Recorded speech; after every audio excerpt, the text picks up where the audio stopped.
digital yang berkembang pesat, teknologi khususnya kecerdasan buatan iaitu AI memainkan peranan penting dalam pelbagai sektor termasuk perubatan, keuangan, pendidikan, pertahanan dan komunikasi.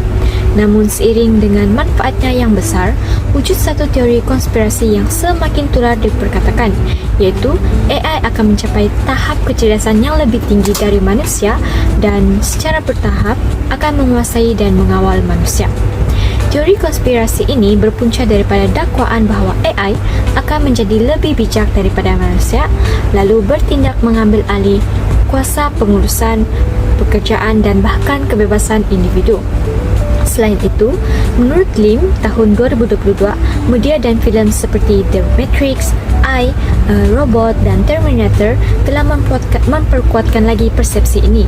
Tambahan pula, kemunculan teknologi AI generatif seperti ChatGPT, Midjourney dan Gemini mencetuskan lagi kebimbangan awam terhadap penyalahgunaan AI dalam bentuk manipulasi maklumat, penciptaan realiti palsu dan automasi besar-besaran. Menurut kajian Kamil Muhammad tahun 2023, kepercayaan terhadap ancaman AI lebih dipengaruhi oleh ketakutan dan media, bukan bukti saintifik semata-mata.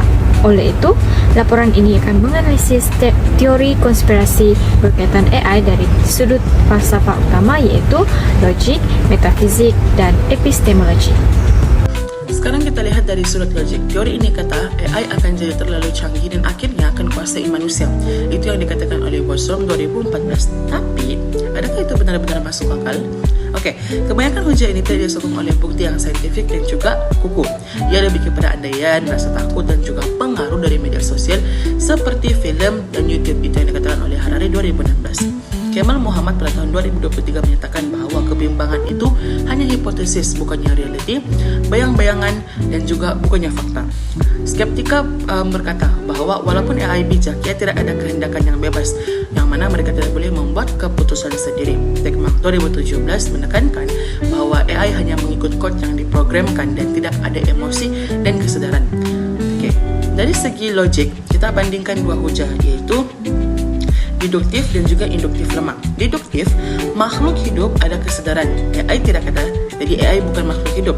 Induktif lemah, AI makin bijak, mesti akan kuasai dunia. Tapi tiada bukti yang sahih yang menyatakan hal itu. Itu yang dikatakan oleh Blackburn 2005. Jadi sebagai rumusannya, hujah AI ini akan dikawal oleh manusia tidak sah secara logik. Kita perlu nilai ini secara kritikal dan juga bukan mengikut emosi ataupun fiction. Seterusnya ialah analisis logik.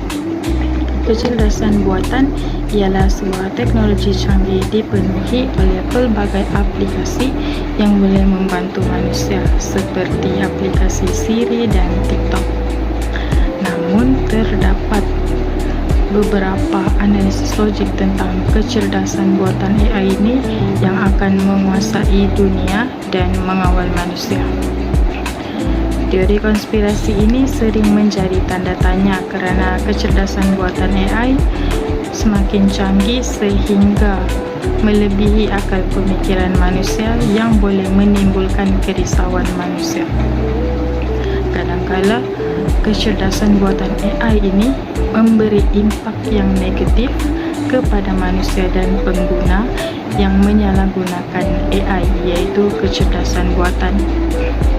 Pada tahun 2021 pula, pihak WHO iaitu World Health Organization berkata kecerdasan buatan AI ini dalam pelbagai bidang seperti bidang kesihatan terutamanya hendaklah dikawal dengan lebih telus dan cekap supaya tidak berlaku kecelaruan digital dan penyalahgunaan data.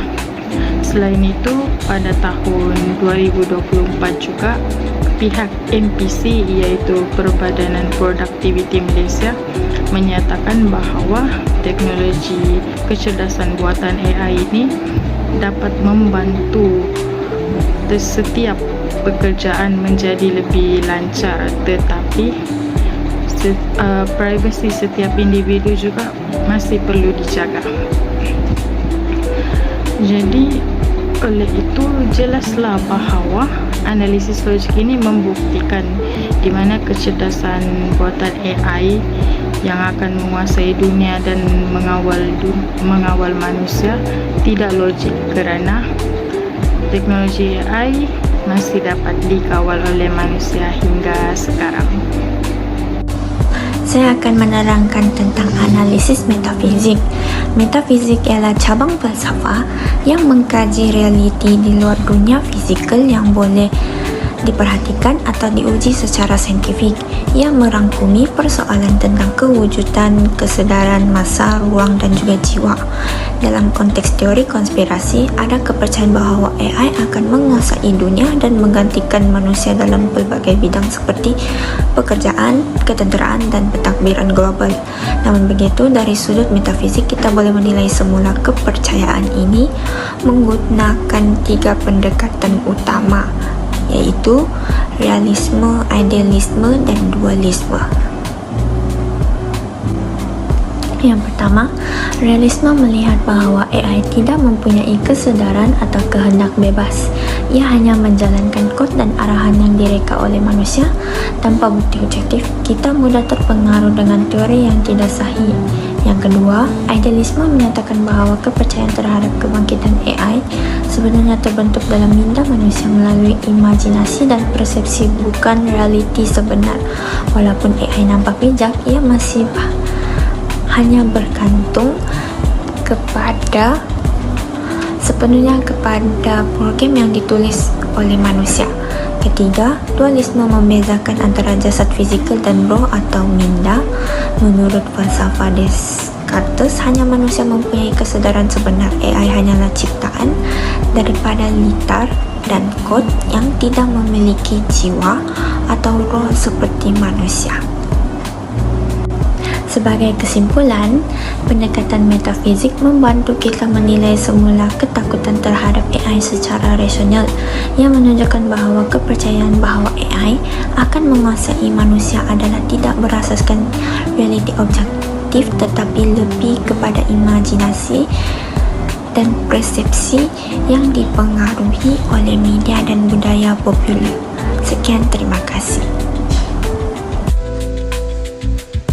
Nama saya Brandwells Ignatius, nomor matriks MS24 09299346, dan saya akan membacakan tajuk saya, yaitu analisis epistemologi.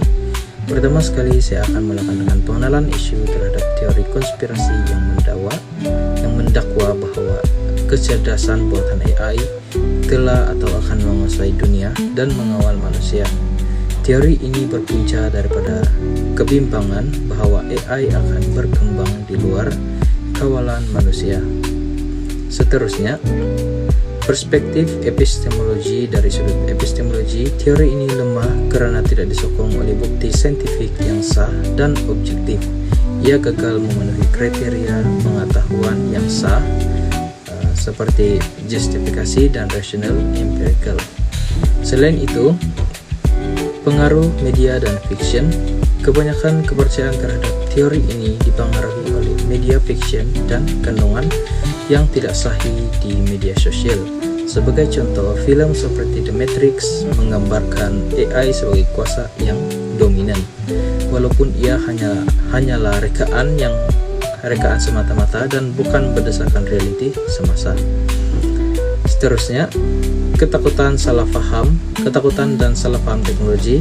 Kepercayaan ini juga lahir daripada ketakutan dan salah paham terhadap AI. AI digambarkan seolah-olah mampu berpikir dan bertindak sendiri, padahal ia sebenarnya hanya bertindak berdasarkan data dan arahan daripada manusia. Selain itu, realiti semasa. Penggunaan AI dalam pengawasan data sering disalah tafsirkan sebagai kawalan mutlak atau mesin. Namun, hakikatnya, semua sistem tersebut masih dikendalikan dan diawasi oleh manusia. Sebagai kesimpulan, secara epistemologi teori konspirasi ini lebih kepada naratif, spekulatif, bukan pengetahuan sah. Masyarakat perlu menilai dakwaan sebegini melalui analisis kritikal dan sumber yang sahih. Sekian dan terima kasih.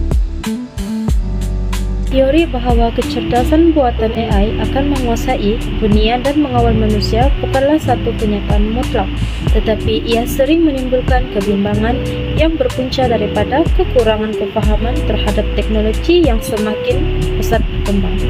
Pendekatan falsafah amat penting kerana ia amat membantu kita untuk menilai isu-isu seperti ini secara lebih rasional, menyeluruh dan juga berasas. Analisis logik membimbing kita untuk menilai hujah-hujah mengenai AI secara kritikal dan kita turut boleh mengenal pasti sama ada sesuatu teori itu disokong dengan bukti kukuh ataupun hanya bersandarkan emosi, andaian dan juga mitos. Bagi analisis metafizik pula, ia mendorong kita untuk mempersoalkan konsep realiti dan juga kewujudan. Dan terakhir ialah analisis epistemologi. Analisis epistemologi memainkan peranan yang penting dalam membantu kita untuk menilai dari mana datangnya pengetahuan kita tentang AI. Melalui refleksi terhadap isu ini, dapat kita ketahui bahawa falsafah memainkan peranan penting untuk membentuk pemikiran yang kritis. Selain itu, kita juga dapat sedari bahawa banyak teori konspirasi dan ketakutan terhadap AI yang sebenarnya berpunca daripada pemahaman yang dangkal serta pengaruh emosi. Dengan menggunakan pendekatan falsafah khususnya logik, metafizik dan juga epistemologi, dapat kita belajar untuk menapis maklumat dan menilai sesuatu pandangan secara lebih rasional dan juga mendalam. Justru, falsafah bukan sahaja relevan dalam memahami isu seperti AI, tetapi ia juga penting dalam membentuk jati diri sebagai individu yang celik ilmu dan juga beretika. Sekian dan terima kasih.